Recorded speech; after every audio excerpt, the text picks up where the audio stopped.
Hello everyone. In our previous session, I dealt with the introduction of psychology and biological basis of behavior. You can find that link in description. In this session, we are going to see about the topic of attention. Attention.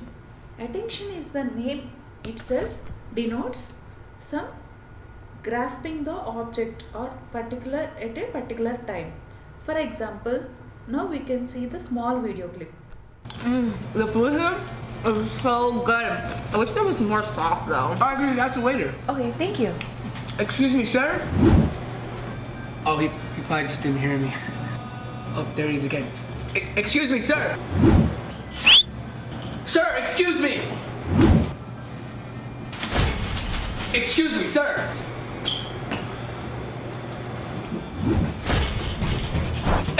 Excuse me! Sir! Sir, excuse me, sir! You crazy? Sir, this man will call you all night. He has a voice. He has a voice. No service. No peace. No service! No peace! No service! Oh, what's going on? Here we can find that some bearer is moving on, particularly the person who wants to call him, he is not paying any attention, but whenever all the people are continuously calling at that time, he grabbed the attention of the person. Coming to the topic, first of all, definition. Attention is defined as a process which compels the individual to select some particular stimulus according to his interest and attitude out of the multiplicity of stimuli present in the environment. That is, it is a process. Whenever the individual sees some particular object, suddenly he will get diverted to that thing. Then coming to the types of attentions. Mainly it is of two types, non-volitional and volitional. Volitional means it is voluntary and non-volitional means it is involuntary. Again, non-volitional is of two types, enforced and spontaneous, and volitional is of two types, implicit and explicit. Coming to the voluntary involvement, voluntary attention. Voluntary attention in the sense it demands a conscious effort on part.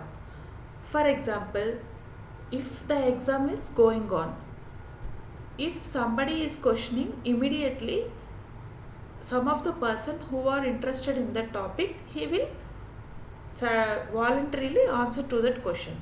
That is voluntary attention, in order to grasp the lecturer's whatever observation will call. He tries to recall that attention. It is mainly implicit and explicit. Implicit in the sense it is a single act of will which is responsible for arousing our attention. For example, if teacher gives the homework, she immediately what she will say is, if you children had not done the homework, I'll give the punishment, like that she will say. That is implicit. Coming to the explicit, it is obtained by repeated acts of will. Continuously, if we are going on insisting them, the attention will be done. For example, for securing good marks in the exams, we need to study continuously. By studying continuously, we will attend and grab the attention of the people. Coming to involuntary attention, it is aroused without the play of will or without making a conscious effort on our part. Here, we are not able to put our effort. No need to put the conscious effort. Simultaneously, it goes on involuntarily. That is enforced and spontaneous. Enforced in the sense, involuntary attention aroused by the instincts. Whatever will have the drives or desires or urges, the involuntary attention rises. Example, giving attention out of curiosity. Then coming to the spontaneous, it aroused by the sentiments. For example, whatever will sentiments will have. Before going to exam, we need to pray to God to get the good marks. Before going out, if black cat comes in front of us, some bad will happen, like that. Some voluntary. Example, spontaneous attention to a object which are sentiments are formed. Then external factors. How this attention affected by the external factors. Nature of stimulus, intensity of stimulus, size of stimulus, contrast, change and novelty, location of the stimulus, repetition of stimulus, moment of stimulus, definite form of the object and isolation of stimulus. First one, nature of stimulus. Nature of stimulus, it is chosen by for the maximum alteration. For example, if suddenly a beautiful woman came in front of us like Aishwarya Rai, all will pay attention to her like that. The nature of stimulus depends on the attention. Then intensity of stimulus. Intensity of stimulus in the sense strong stimulus seeks more attention. For example, suddenly if we are going outside, some biryani smell comes from some hotel, it grabs our attention. Wow, what a nice smell it was. Like that we will feel. Then size of stimulus. Size of stimulus depends on the large objects. For example, if large hoardings kept on the road, it immediately grabs our attention. What was there like that? We will going on see that. Then contrast, change and novelty. This contrast, change and novelty, it requires a variety of beliefs, attitudes and all. It grabs the attention. Example, suddenly if we are going to a housewarming function, that building, if it looks more beautiful means it draws our attention.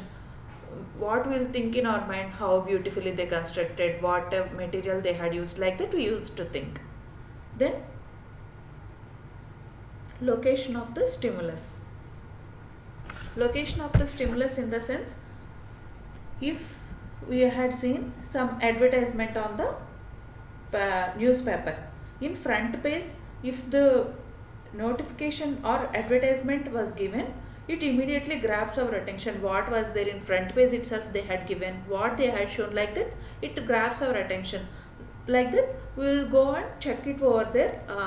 It was BlackBerry phone, like that it grabs our attention. Repetition of stimulus.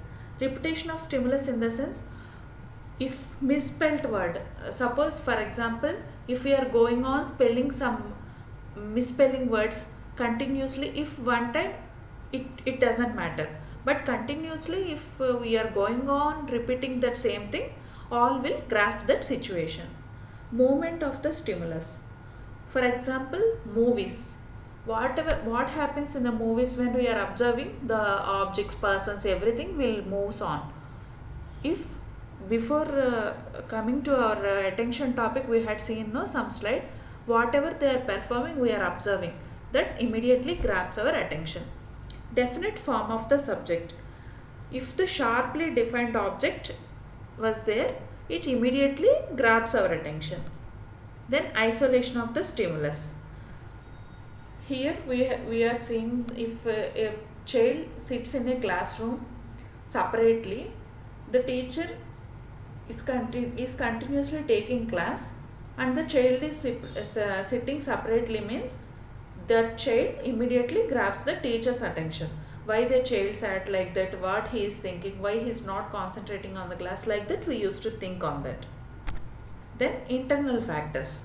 Internal factors, how it affects our attention. Interest and attention, motives, mental setup, past experience, emotion, habit, aim, meaning and disposition. These are all the things which will affect our attention internally.